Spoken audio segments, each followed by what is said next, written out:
3 दिवसीय एमपीएस के इस मां शारदा के पुनीत और पावन प्रांगण में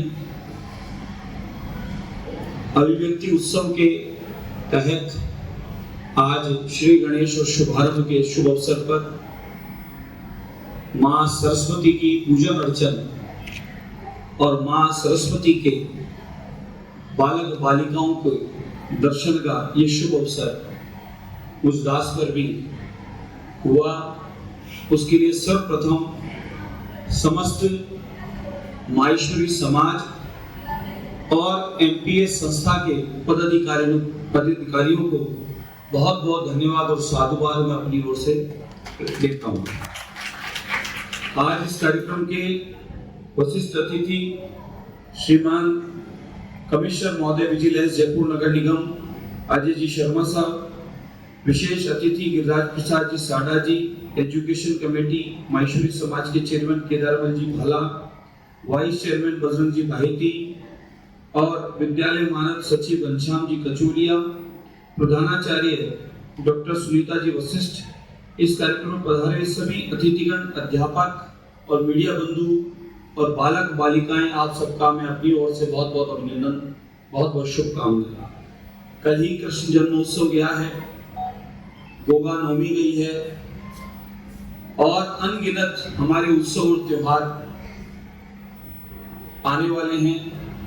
मैं सभी की भी बधाई और शुभकामनाएं देता हूं, क्योंकि यहाँ बहुत सारे महाभारत के पात्र भी हैं, कृष्ण भी हैं, शिव भी हैं, कई प्रकार के पात्र यहाँ बने बैठे हैं, भगवान के स्वरूप भी हैं। तो मैं उन सबको स्मरण करते हुए उनका भी अभिनंदन करता हूँ।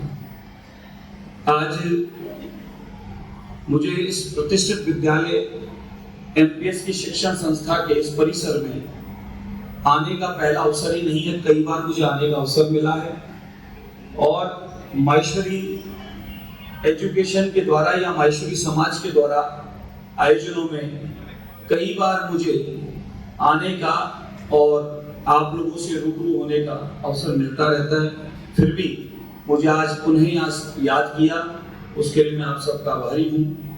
मुझे ऐसा विद्यालय माहेश्वरी समाज के द्वारा या हमारे स्वयंसेवक संस्था के द्वारा, आदर्श विद्या मंदिर के द्वारा ही ऐसे विद्यालय कम दिखते हैं पूरे देश की अगर एजुकेशन में देखें, जो राष्ट्र से, सनातन से, संस्कृति से, अपनी परंपराओं से बच्चों को शिक्षित करने का काम करते हैं। अन्यथा बहुत सारी मिशनरियां, बहुत सारी संस्थाएं जो धन अर्जन करने का काम व्यापार के रूप में काम करती हैं, न कि बच्चों को राष्ट्र से और उनकी तीज त्योहार उत्सव से, उनकी संस्कृति से उन्हें जोड़े रखती हैं। ये माहेश्वरी संस्था और कुछ ऐसी संस्थाएं हैं जिन संस्थाओं का ये ऐसा संकल्प है कि जिन्होंने शिक्षा के साथ साथ उनका सर्वांग विकास का भी संकल्प ले रखा है। मुझे शिक्षा शक्तिकरण तो देख ही रहा हूं, लेकिन साथ में बच्चियों के लिए, बालिकाओं के लिए भी विशेष शिक्षा के लिए जो काम कर रही है एमपीएस संस्था, मैं उसके लिए भी बहुत बहुत साधुवाद और धन्यवाद देता हूँ। हमारे भारत की तो परंपरा रही है, आज विद्यालय में हम लोग इस आयोजन को प्रारंभ भी किए तो मां सरस्वती का हमने अर्चन किया।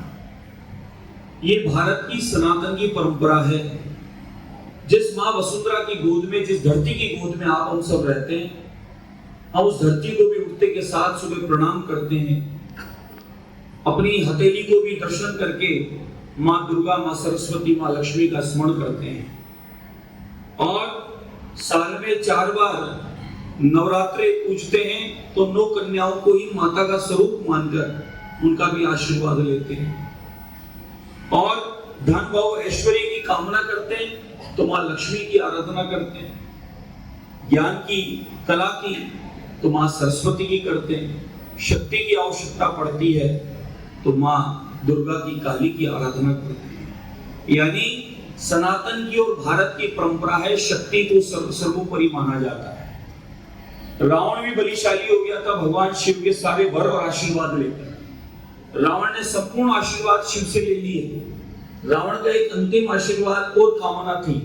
तो रावण ने शिव के आगे कहा, रावण के पास जो लंका थी आपको पता होगा स्वयं सोने की, ये शिव की थी। शिव भगवान के गृह प्रवेश पे गया था करवाने के लिए।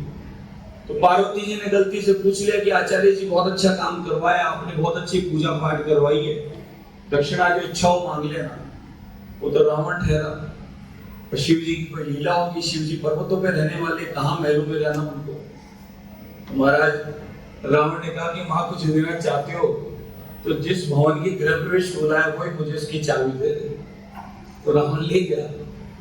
कहने का तात्पर्य शिव ने सर्वस्व दिया,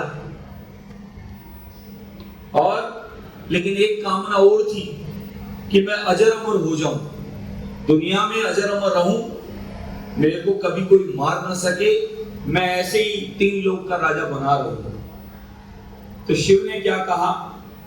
शिव ने कहा कि रावण मैं सब कुछ दे सकता हूं जो तूने मांगा अब तक तुझे दिया है, लेकिन अजर अमर का कोई आशीर्वाद दे सकता है तो कोई शक्ति स्वरूपा, कोई सती स्वरूपा देवी हो तो वही तुझे दे सकती है, वो मेरे हाथ में नहीं है। शिव ने इशारा कर दिया कि यह आशीर्वाद मातृ शक्ति के पास है। सती स्वरूपा का तात्पर्य शास्त्रों में अग्नि में जाने वाली को नहीं कहा है। सती स्वरूपा सत्य व्रत धारण करने वाली, नियम अनुशासन में जो रहती है। माताओं को देखते हैं प्रातः 5 बजे का पता नहीं, रात को 1 बजे का पता नहीं, अन्नपूर्णा के रूप में भी रहती है और सारे कामों को संपादन करते हुए समाज की सेवा, उत्थान में, धर्म कार्य हो, कहीं कोई क्षेत्र हो, सब में अग्रणी रहती है।